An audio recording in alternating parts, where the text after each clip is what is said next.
Welcome back to the deep dive, everybody. We're all about those books in history. You know, those that have that almost mythical reputation, the ones people whisper about. Like they hold dangerous secrets, profound hidden knowledge. Well, today, we're diving deep into one of those, a book that basically promises its readers a guide, get this, to the timeless wisdom of the soul. No small claim, right? No, not at all.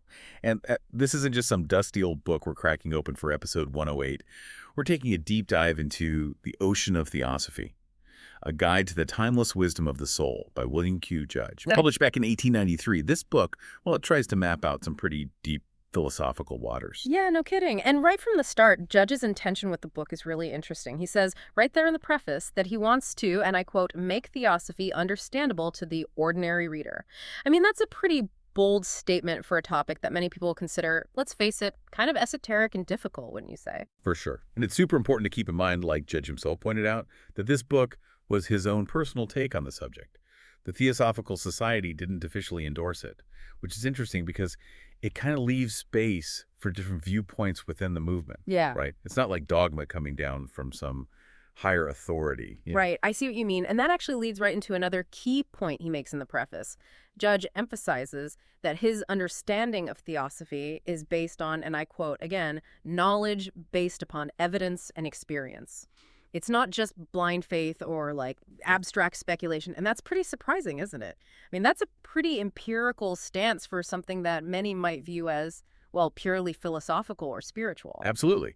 And what might be even more fascinating is that he flat out says, I claim no originality for this book. So he's positioning himself more as a transmitter of knowledge, passing along ancient wisdom that predates him. Stuff he was taught, and then, this is crucial, personally verified through his own experiences. It's all about the continuity of ancient wisdom. Okay, so let's get into this ocean of knowledge he mentions right there in the title. What exactly is theosophy, according to Judge's map? What sort of intellectual territory are we charting here? Well, he kicks things off with this super powerful metaphor, describing theosophy as, and I quote, that ocean of knowledge which spreads from shore to shore of the evolution of sentient beings. So picture this vast, interconnected body of understanding encompassing like the entire journey of consciousness itself. He even suggests that it's deep enough to challenge the brightest minds out there, but also shallow enough at its edges, so even a child can grasp those fundamental truths. So it's both profoundly deep and fundamentally accessible. That's kind of a tough balance to strike. He also talks about theosophy offering, on one hand, wisdom about God for some, and on the other hand, wisdom about nature for others. How does he bring those two seemingly different approaches together? That's a good question. It really speaks to the inclusive nature of what he's presenting. For those who lean towards a more, theistic worldview, theosophy, as Judge explains it, it offers a framework for understanding the divine as something that's present in everything. But then for those who are more drawn to a naturalistic perspective, maybe they resonate more with interpretations that see God as something, well, beyond human grasp. Theosophy focuses on the inherent laws and principles that govern the cosmos. It's almost like he's trying to find common ground, a unifying principle, underneath all these different ways of seeing the universe. I mean, he even goes so far as to call it a scientific religion and a religious science. It almost sounds like he's aiming to bridge this huge divide that was such a big part of intellectual discourse in the late 19th century, right? Exactly. His argument is basically that science, as it was being practiced then, was incomplete because it only focused on the material world, right? Ignoring all those subtler, invisible aspects of existence. And on the flip side, he's saying that religion could easily become, well, just plain superstition if it rejects empirical observation and just clings to dogma. Yeah. So in his view, theosophy is that synthesis, this holistic understanding that embraces both the seen and the unseen. And it's all rooted in the belief that there's this reign of law that governs absolutely everything. So there's no room for, arbitrary chance or randomness. He really elevates theosophy to this science of sciences, the wisdom religion, as he calls it, this complete system of knowledge. Now, one of the things about theosophy that tends to make people curious and maybe a little skeptical is the idea of these elder brothers or masters. So in Judge's account, who are these figures and what part do they play in this ocean of knowledge? Okay, so Judge describes these elder brothers as, and I quote, a line of elder brothers who continually watch over the progress of the less progressed. Basically, think of them as this lineage of super-evolved individuals, beings who have achieved this, like, incredibly deep level of wisdom and understanding through, countless lifetimes of experiences. They kind of act as humanity's guardians and guides, but they mostly work behind the scenes. So they're like humanity's, I don't know, like cosmic older siblings kind of watching over us, maybe giving us a little nudge in the right direction every now and then. What's their main gig, so to speak? What do they actually do? Well, they've got a few key responsibilities. First off, they're the caretakers of this ancient wisdom, right? Hmm. They're preserving this knowledge that's been gathered over vast cosmic cycles. Secondly, they're always looking for those opportunities to subtly influence humanity's evolution, guiding us towards a greater understanding of, well, everything. And third, they've got this like incredibly deep and comprehensive knowledge of all those intricate laws that govern nature, both the seen and the unseen, of course. And Judge claims they've always existed as a body. That's a pretty big statement. What's the reasoning behind that? He's suggesting there's this like continuous lineage, an unbroken chain of these advanced beings stretching throughout all of history. Hmm. He says they're all interconnected on this higher level, no matter where their physical bodies are or what time period they're in. They're all working together in different ways for the betterment of humanity. Mhm. He even hints that back in earlier times, more spiritually attuned epochs, they were more openly present. They acted as teachers and leaders. But of course, their true nature was often misunderstood by most people. Okay, so this is where I think a lot of people today might be a bit skeptical. If these beings are so wise and powerful, why don't they just step in and, help us solve some of the pretty serious problems we're facing today? Why all the secrecy? Judge addresses this point directly, actually. He argues that in our current age, which he kind of characterizes as overly focused on money, fame, glory, and personality, intervening directly just wouldn't be effective. It might even be harmful. He even quotes one of the masters who describes our era as an age of transition, meaning humanity's collective consciousness just isn't quite ready for their open guidance. They're worried their motives would get all twisted and people would either worship them or persecute them. So they're basically saying we need to grow up a bit as a species, mature a bit before we can really understand and benefit from their presence. He calls them bearers of the torch of truth across the ages. It all sounds very, I don't know, secret society-ish, like they're on this super long-term mission. It does, doesn't it? And Judge goes into some detail about the kind of knowledge they supposedly possess. Things like our innermost nature, our hidden powers, our ultimate destiny, the states of consciousness before birth and after death, the hidden history of civilizations, how those unseen realms work, the deep principles behind sound and color, and the meaning of those massive cosmic cycles. It's a pretty mind-blowing scope of understanding. Yeah, for someone hearing about all this for the first time, it's understandable to be skeptical. I mean, if they know all this stuff, where's the proof, right? Why haven't they, visibly changed the course of history? It's a natural question. And Judge anticipates this. He refers to some letters, supposedly written by these elder brothers, to AP Senate, where they answer this exact question, explaining why they don't have a more obvious impact on history. They basically say their influence is subtle, they work behind the scenes to guide those larger trends rather than trying to directly manipulate events. And they also point to the cyclical nature of progress, how periods of, enlightenment and darkness are just part of those cosmic rhythms. So their role, as they describe it, is more like subtly steering the currents within that larger flow. And it's important to remember that these elder brothers, he clarifies, they're not some kind of supernatural deities or ethereal spirits. They're men who were perfected in former periods of evolution, is how he puts it. And that really reframes the concept, right? It Yeah. suggests that this is a potential that lies within humanity itself. Exactly. He presents them not as beings from another dimension, but as the pioneers of human evolution. Hmm. They've already walked the path that we're on now. So then Judge moves on to give us some examples of these initiates or adepts throughout history. Who does he bring up as evidence of this ongoing lineage of wisdom? He starts with Apollonius of Tyana, who lived in the 1st century CE. Judge suggests that his life and teachings were purposely preserved as a witness for future generations to show that these advanced individuals have always existed.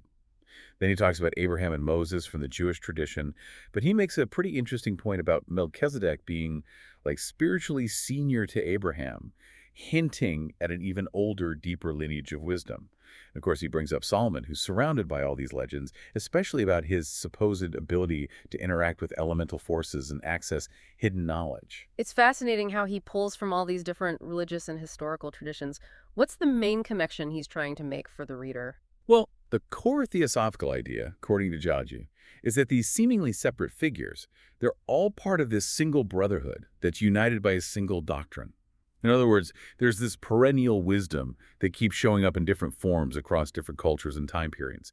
He sees this continuous thread of underlying truth that connects them all. And his list of examples doesn't just stop with those ancient figures, does it? He goes on to include some more recent and maybe more controversial individuals, And right? he does. He mentions people like Saint Germain, Jacob Boehme, Cagliostro, Paracelsus, Mesmer, Count St. Martin, and of course Madame H.P. Blavatsky, the founder of the Theosophical Society. He describes them as agents doing the work of the Great Lodge at just the right time. He acknowledges that a lot of these folks were reviled and classed as imposters during their lives. They faced a lot of opposition and misunderstanding. That's quite a group. You've got mystics, alchemists, occultists, and Blavatsky herself, who's basically the mother of the Theosophical Society. What's the point of including them all in this lineage of wisdom? Judge's point is that being misunderstood, marginalized, even actively opposed is kind of a hallmark of their role as agents of this great lodge. He even points out that some of their contributions, which were initially mocked and ridiculed, were later recognized as important, like Paracelsus's advancements in medicine or Mesmer's early work on what we now call hypnotism. He even draws a parallel with how Jesus was initially rejected by many. So it The- seems like he's trying to kind of restore the reputations of these often controversial figures, presenting them as misunderstood pioneers of a deeper understanding that was hidden from most people. But this leads to another question, right? What about those abilities these masters supposedly have, telepathy, influencing the material world? It all sounds pretty far out there. Yet, Judge is very aware of how unbelievable this might sound, especially to Western audiences. He contrasts this with what he sees as a more open-minded attitude in Eastern traditions when it comes to humanity's potential. He argues that, and I quote, "A Mahatma endowed with power is a possibility just because he is a perfected man." So his argument is that every human being has the potential for all those powers that are attributed to these advanced initiates. It's all within us, just waiting to be unlocked. So he's not talking about supernatural abilities that come from some outside source. He's saying that these powers are just the fully realized potential of human consciousness, of our connection to the underlying forces of the universe. Exactly. He even uses examples from his own time, like telepathy, mind reading, and the things people were observing in hypnotism, as evidence that there are these planes of consciousness functions and faculties that most people just haven't even dreamt of. He explains telepathic communication between initiates as a natural resonance, their minds vibrating in sync because they're both at this super advanced level of development. Okay, but what about those, well, more physically improbable feats that are often associated with these kinds of figures, like moving objects with just their minds, for example? Well, Judge claims that these powers, as extraordinary as they seem, are all natural, although now unusual for most people. He's hinting at a deeper understanding of the fundamental forces of the universe, like attraction and repulsion, that goes beyond the standard Newtonian understanding of gravity that was prevalent at the time. That definitely pushes the boundaries of what most people would consider natural law. So let's move on to the idea of the cyclical nature of the universe. How does Theosophy view that massive cosmic timescale? He describes this vast cyclical process of the universe coming into being and then dissolving back into its source. It's not just a one-time thing. He talks about a plan that's laid out in the universal mind, where spirit is the driving force, invisible matter is the base material. Life emerges to fill those forms. And akasa, which you can think of as this subtle, all-pervading medium, acts as the link between everything. He also notes that these grand cycles end in cataclysms, and he connects that to those flood myths and other creation destruction stories that we see in cultures all over the world. So these cataclysms aren't just random chaotic events, they're actually integral parts of this big cosmic rhythm. He mentions the great breath of Brahma. What does that mean in this cyclical view of things? That's a really important concept in a lot of Eastern cosmologies. Mm. Judge explains it as this rhythmic expansion and contraction of the universe, like our own breathing, but on a much, much grander scale. It's like periods of cosmic activity and cosmic rest. When the breath exhales, the universe comes into existence. When it inhales, everything goes back to that undifferentiated source, only to re-emerge in the next cycle. It's this never-ending process of creation, preservation, and destruction. So this idea of these huge cosmic cycles, it naturally raises questions about the age of Earth, our planet, and the history of humanity.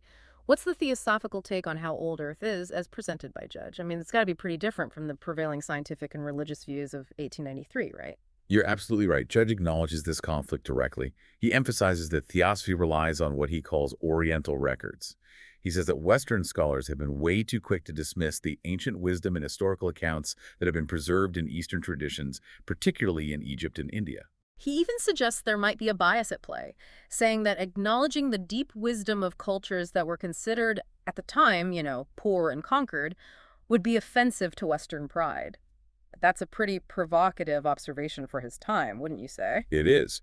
He also delves into how theosophy understands the Hebraic tradition, including the Kabbalah. He sees it as stemming from and representing a partial, veiled version of much older Egyptian teachings. He proposes this long history of intellectual and cultural exchange between ancient Egypt and India, suggesting they share a common foundation of esoteric knowledge. And when it comes to specific time frames, how does he reconcile those Oriental records with the Western timelines? He mentions Brahma again in this context. He brings up the vast timescales described in those Brahmanical records, Brahma's days, nights, years, even a full lifetime, as symbolic representations of these huge cosmic cycles. He even connects this to that biblical verse that says, "One day is as 1,000 years in the eyes of God." He's suggesting there might be an echo of those ancient teachings in the Bible, and he explicitly states that Brahma's day and night each last 1,000 years, making that connection even more clear. So that puts the human lifespan, even all of recorded Western history, into a completely different perspective.